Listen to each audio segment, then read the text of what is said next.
하나님의 말씀은 마태복음 1장 19절에서 21절 말씀입니다. 우리 신약 성경 제일 앞에 나오는데요. 마태복음 1장 19절로 21절을 한 목소리로 우리가 봉독하겠습니다.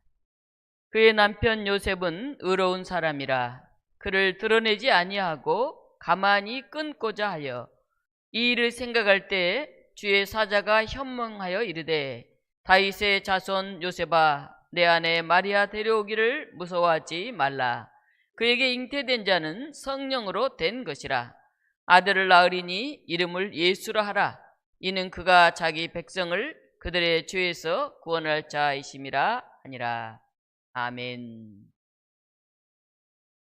오늘 이 본문을 가지고 평화를 선택한 사람이라는 제목으로 증언합니다.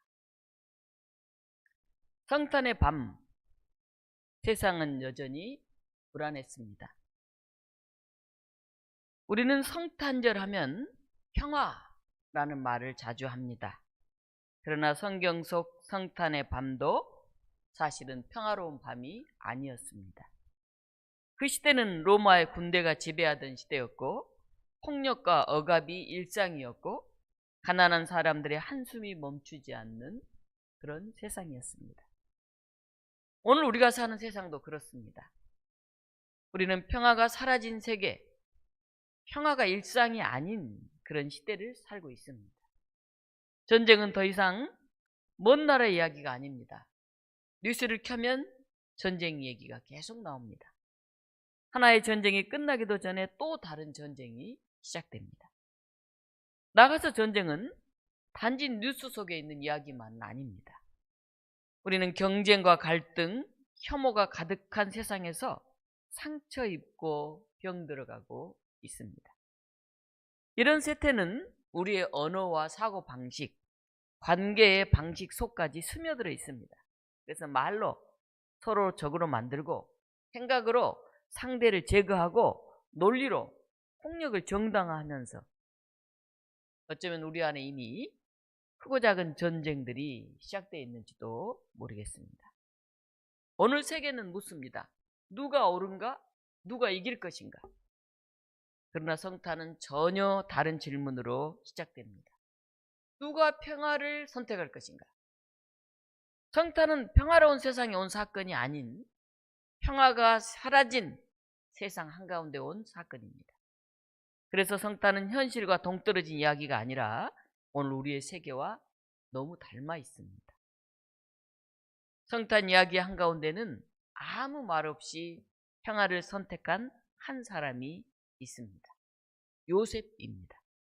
우리는 성탄을 너무 은혜로운 사건으로만 읽습니다. 그러나 성탄 이야기의 중심에는 아무 말도 하지 않는 사람이 있습니다. 요셉. 요셉은 이 사건을 처음부터 그에게는 기쁜 소식이 아니었습니다. 요셉에게 성탄은 축복이 아니라 감당하기 어려운 현실이었습니다. 함께 미래를 약속했던 사람이 약혼하고 동거하기도 전에 설명할 수 없이 임신했습니다. 요셉은 아무것도 이해할 수가 없었고 사회적 수치와 책임은 요셉에게 돌아올 그런 상황이었습니다. 요셉의 마음에는 혼란과 상처 그리고 깊은 침묵이 있었습니다. 요셉의 인생은 그날 완전히 무너졌습니다. 요셉에게 성탄은 기쁨이 아니라 붕괴였습니다. 처음부터 이해할 수 없는 그런 현실이었습니다. 성경은 요셉의 감정을 자세히 설명하지 않습니다. 그러나 우리는 압니다. 그 깊은 침묵 속에 얼마나 많은 고뇌의 시간과 밤이 있었을지를. 요셉의 의로움은 따뜻한 의로움이었습니다. 성경은 요셉을 의로운 사람이라고 부릅니다. 요셉은 마리아의 상황을 공개적으로 드러낼 만한 정당한 명분이 있었습니다. 요셉은 고발할 수도 있었고 자신의 억울함을 세상에 알릴 수도 있었습니다. 그리고 자기의 파혼을 정당화할 수 있었습니다. 그것은 당시 사회에서 충분히 허용된 어쩌면 당연한 선택이었습니다. 그러나 요셉은 자신의 상처를 이유로 다른 사람을 더 아프게 하지 않기를 선택합니다. 요셉은 설명하지 않습니다. 자기를 변호하지도 않습니다. 신앙 고백을 길게 남기지도 않습니다. 그에게서 우리가 읽을 수 있는 것은 단 한 문장입니다. 그를 드러내지 아니하고 가만히 끊고자 하여. 성탄은 요란한 신앙의 말이 아니라 조용한 선택 하나에서 시작됩니다. 요셉은 세상의 힘의 논리를 거부합니다. 내가 옳을 수도 있지만, 아니 내가 옳은 것 같은데 확실하지만 그렇다고 상대를 파괴하지는 않겠다. 이것이 성탄의 출발점입니다. 성경이 말하는 의로움에 깊이가 있습니다. 성경이 말하는 의로움은 내가 옳다는 것을 끝까지 증명하는 힘이 아닙니다. 성경의 의로움은 내가 옳을 때에도 상대를 파괴하지 않겠다고 하는 그런 절제입니다. 요셉은 자신이 옳을 수 있었던 자리에서 한 걸음 물러섭니다. 그는 이기지 않았지만 사람을 살렸습니다. 이 선택이 성탄을 가능하게 한 것입니다. 제가 공릉교회에서 목회하던 때 얘기입니다. 벌써 한 20년이 넘었네요. 25년 가까이 됐던 것 같아요. 저희 어머니가 이제 구역예배 인도자로 좀 어려운 지역에 사는 사람들을 돌보곤 했습니다. 그 구역에 힘들게 살아가는 젊은 부부가 있었습니다. 하루는 남편 집사님이 어머님을 찾아왔다고 그럽니다.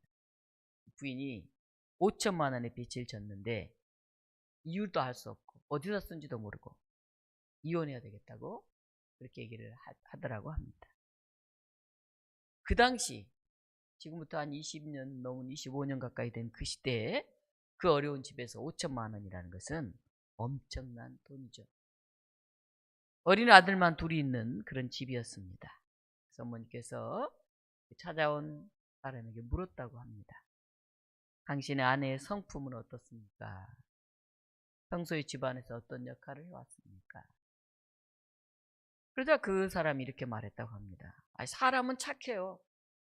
그리고 집에서도 애들은 잘 돌보고 지냈어요. 그래서 저희 어머님이 말씀하셨어요. 돈을 잃고 사람도 잃겠느냐? 돈은 또 벌면 되지만 저 부인과 헤어지면 아이들과 당신은 어떻게 살겠느냐? 속상하지만 눈 꼭 감고 용서해라. 그 후에 이 부부는 동네에서 세탁소를 내고 열심히 생활하면서 살았습니다. 저희 어머님을 마치 자기 친어머님처럼 의지하면서 어려운 일이 있을 때면 기도를 요청하곤 했습니다. 교회도 열심히 다녀서 집사 부부가 되었고 아이들도 잘 자랐습니다. 아주 나중에 알고 보니까 부인이 그 돈을 이자를 잘 붙여준다고 그래서 학부모에게 빌려주었다가 그냥 몽땅 뗀 거예요. 너무 바보 같고 창피해서 말할 수도 없었다고 그래요. 남편이 말했어요. 그때 부인을 용서하지 않았다면 우리 가정은 무너졌을 겁니다. 때로는 문제를 덮고 가야 할 때도 있습니다. 요셉도 이런 선택을 했을 것입니다. 너무 이해할 수 없었고 속이 상하고 아팠지만은 조용히 파혼하여 마리아의 임신 사실을 드러내지 않고자 시작했던 것입니다. 그때 천사가 나타나서 요셉에게 말합니다. 다윗의 자손 요셉아, 내 아들 마리아 데려오기를 무서워 말라. 그에게 잉태된 자는 성령으로 된 것이라. 평화는 거대한 그런 결단이 아니라 마음을 다치지 않게 하는 그런 작은 선택에서부터 시작됩니다.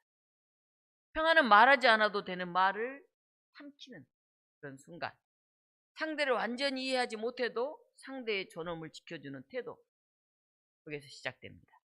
평화는 큰 선언에서 시작되지 않습니다. 요셉은 세상을 구원하겠다고 생각하지 않았습니다. 다만 한 사람의 삶을 더 무너뜨리지 않기를 그는 선택했습니다. 이 선택은 오늘의 세계를 향한 초대입니다. 오늘의 세계는 너무 쉽게 상대를 적으로 만듭니다. 나하고 같지 않으면 그냥 여지없이 내칩니다. 아니 저 사람이 특별히 잘못한 것 같지도 않는데 내가 이기기 위해서는 막 타인을 나쁘게 말합니다. 특히 정치권이 그렇습니다. 전쟁의 뉴스 속에는 항상 이런 말이 따라옵니다. 우리가 옳다. 저들이 문제다. 때문에 공격하는 건 당연하다. 우리가 옳다고 주장하는 순간 상대는 틀렸고 그러므로 제거해도 된다. 그런 논리가 작동합니다. 전쟁의 논리는 언제나 자기 의로움의 절대화에서 시작됩니다. 그런데 성탄은 이런 논리를 멈추게 합니다. 오를 수는 있지만 그렇다고 파괴하지는 말자. 이것이 성탄이 세상에 던진 질문입니다. 이것이 요셉의 고백이기도 합니다. 성탄은 하나님이 개입하신 그런 사건입니다. 그러나 그 방식은 우리가 기대하는 방식이 아닙니다. 이 잘못된 세상 다 뒤집어 엎어버리고 정말 평등하고 평화로운 그런 세상이 되었으면 좋겠는데 하나님은 힘으로 개입하지 않으십니다. 하나님은 군대를 보내지도 않으시고 권력을 장악하지도 않으시고 폭력으로 질서를 바로잡지도 않으셨습니다. 하나님은 아주 연약한 몸으로 세상에 오십니다. 성탄은 하나님의 비폭력 선언입니다. 예수님은 요셉의 선택을 몸으로 이어가셨습니다. 요셉은 말없이 물러났다면 예수님은 당신의 몸으로 그 길을 끝까지 가셨습니다. 예수님은 폭력으로 맞서지 않으셨고 적을 제거하지도 않으셨고 마침내 자기 몸을 내어주셨습니다. 그것이 바로 십자가 사건입니다. 십자가는 패배의 상징이 아니라 하나님의 평화를 선택한 그런 자리입니다. 오늘 우리는 예수님의 삶을 기억하면서 함께 성찬을 나눕니다. 우리는 성찬을 나눌 때마다 예수님의 은혜를 경험합니다. 오늘 우리가 나누는 성찬은 완벽한 사람들을 모여서 받는 식탁이 아닙니다. 이 식탁에는 상처받은 사람, 분노를 품은 사람, 우울한 사람, 여전히 화해받지 못한 마음들이 있습니다. 그럼에도 주님은 오늘 저와 여러분을 초대하십니다. 이 식탁에서 다시 새롭게 만나자고 말씀하십니다. 성탄의 떡은 찢긴 몸이지만은 다른 몸을 찢지는 않습니다. 성찬의 잔은 흘린 피지만은 다른 피를 요구하지 않습니다. 전쟁이 거의 끝나가기 전에 다 이제 전쟁이 끝나가던 때 마을 사람들이 다시 모였습니다. 그들 중에는 서로 다른 편에 서서 싸웠던 그런 사람들도 있었습니다. 사람들이 다시 모였을 때 굉장히 서먹했죠. 그들이 가장 먼저 회복한 것은 집을 다시 이렇게 지었거나 아니면 어떤 조직을 만들었거나 하는 것이 아니었습니다. 그들이 가장 먼저 한 것은 같이 밥을 먹는 일이었습니다. 말은 별로 하지 않았지만은 아직 완전히 용서할 수도 없었지만은 그 식탁에서 서로 밥을 나누면서 사람들은 상대를 적이 아닌 사람으로 다시 만나기 시작했습니다. 서서히 마을이 회복되기 시작했습니다. 오늘 우리의 성탄 이 식탁도 그렇습니다. 단순히 형식으로만 예수님의 몸과 피에 참여하는 것이 아닙니다. 이것은 주님의 희생에 참여하는 것이고 교우들 간의 하나됨을 이루는 일입니다. 특히 우리 독립문교회는 함께 밥을 먹는 것을 굉장히 소중하게 지켜왔습니다. 우리 장로님도 반찬 더 만들라고 시켜라고 맨날 간혹 공릉교회 남신도들이 오고 그러면 아유 작은 교회가 너무 잘 먹는 것 같아요. 우리는 국수 한 그릇 먹는데 엄청 잘 먹네요. 그런 얘기를 해요. 우리 밥 한 끼 정성을 들여서 나눕니다. 혼자 사는 분도 있고 뭐 정말 맛있게 밥을 먹는 분들이 계시니까 우리 식탁을 준비합니다. 그런 얘기를 우리는 해왔습니다. 코로나 상황을 잠깐 빼고는 우리 독립교회 식탁은 멈춘 적이 없습니다. 여기에는 누군가의 헌신과 희생이 있습니다. 어젯밤에 제 핸드폰에 문자가 왔어요. 신권사님 보낸 문자예요.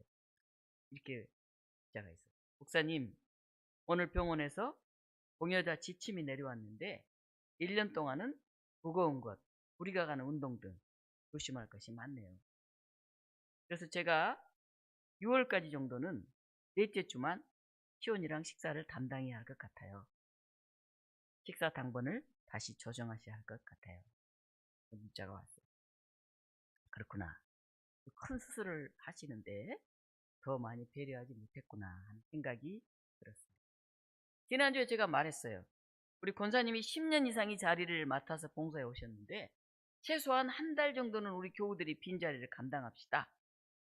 근데 권사님이 하신 말씀이 기억이 납니다. 30년이었습니다. 말없이 그 긴 시간 우리의 식탁을 준비해 오셨는데 이제 우리 교우들이 솔선수범해서 그 헌신의 자리를 채워야 할 것 같습니다. 일을 한 달간 우리가 해야 한다고 했을 때 우리 김문철 집사님이 그렇게 말씀하셨어요. 목사님, 저도 덮밥 같은 건 잘해요. 이렇게 말씀하셨어요. 그래서 언제 쉬십니까? 3주에 한 번씩 쉬잖아요. 그래서 1월 첫 주일은 제가 쉬는 날이니까 한번 담당해 보겠습니다. 그렇게 말했는데 기대가 됩니다. 식탁은 단순히 밥을 먹는 자리가 아닙니다. 우리의 다친 마음을 여는 자리입니다. 식탁의 초대는 그를 우리 삶으로 맞이하는 자리입니다. 이 식탁에는 누군가의 헌신과 기도가 들어 있습니다. 우리 독립문교회 식탁을 준비하는 자리에 더 많은 자원자들이 있기를 바랍니다. 성찬의 식탁은 평화를 연습하는 자리입니다. 성찬의 식탁 앞에는 오직 은혜로 살아있는 사람들이 모입니다.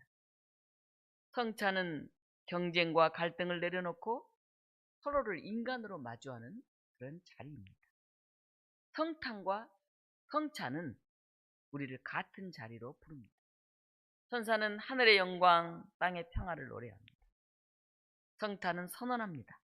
하나님은 죄로 가득한 세상에서 너희를 파괴하지 않기로 선택하셨다. 하나님은 너희를 포기하지 않으셨다. 그래서 너희는 그 땀 흘리는 곳, 그 낮은 곳에 하나님이 오셨다. 그러니 너희도 낙심하지 말아라. 이 폭력의 세계를 그대로 반복하지 말아라. 서로를 긍휼히 여기고 서로를 섬겨라. 요셉의 선택, 예수님의 삶, 성찬의 식탁은 모두 평화를 선택하는 길로 우리를 부릅니다. 사랑하는 독립문교우 여러분, 성탄은 전쟁을 즉시 끝내는 기적을 약속하지 않습니다. 성탄은 폭력을 멈춘 영웅도 세상을 설득한 지도자도 없습니다. 그러나 성탄은 이 세계가 다른 방식으로 살아갈 가능성을 포기하지 않았다 하는 선언입니다. 요셉은 정당해 보이는 자기의 힘, 그 권력을 사용하지 않았습니다. 예수님 자기 몸을 내어주심으로 폭력의 질서를 멈추게 했습니다. 오늘 성찬의 식탁 앞에서 여러분들도 선택하시기를 바랍니다. 더 이기기보다, 내가 옳다고 더 증명하기보다 평화를 선택하는 그런 사람이 되시길 바랍니다. 평화는 약함이 아닙니다. 평화는 사랑에서 나오는 용기입니다. 이 성탄절에 우리가 모든 것을 해결할 수는 없지만은 한 가지 선택을 할 수는 있습니다. 나는 평화를 선택하겠다. 이런 결심을 할 수 있습니다. 더 아프게 하지 않기로, 더 다치게 하지 않기로 나의 헌신을 내어줌으로 우리는 공동체를 세워갈 수 있습니다. 나의 이 작은 결단과 선택 위에 하나님은 오늘 또 당신의 나라를 시작하실 것입니다. 이 성탄절 하나님의 평화가 여러분의 삶과 우리 교회와 이 세계 한가운데에 다시 태어나시기를 주님의 이름으로 축원합니다. 같이 기도하겠습니다. 하나님, 늘 이기기를 원하는 사람들로 가득한 세상에 서 있습니다. 바보같이 낙오자가 되지 않기 위해서 발버둥치며 살다 보니 우리는 지쳤고 우리는 많이 아픕니다. 하나님, 세상이 온통 경쟁과 갈등과 전쟁뿐입니다. 그런 세상에 바보같이 말없이 그 엄청난 사건을 그냥 받아들이는 사람이 있었습니다. 바로 요셉입니다. 하나님, 우리가 더 빨리 가기를, 더 승리하기를, 내가 옳다고 증거하기를 원하지 않게 하시고 나에게 주어진 사건 속에 계신 하나님의 그 뜻을 묵묵히 묵상하며 받아들일 수 있는 우리 모두가 되게 하여 주시옵소서. 평화를 선택한 우리를 통해서 놀라운 성탄이 가능했다는 것을 우리가 깨닫게 하여 주시옵소서. 우리 안에 아픔이 있습니다. 눈물이 있습니다. 어려움이 있습니다. 어찌해야 될지 모르는 많은 일들이 있습니다.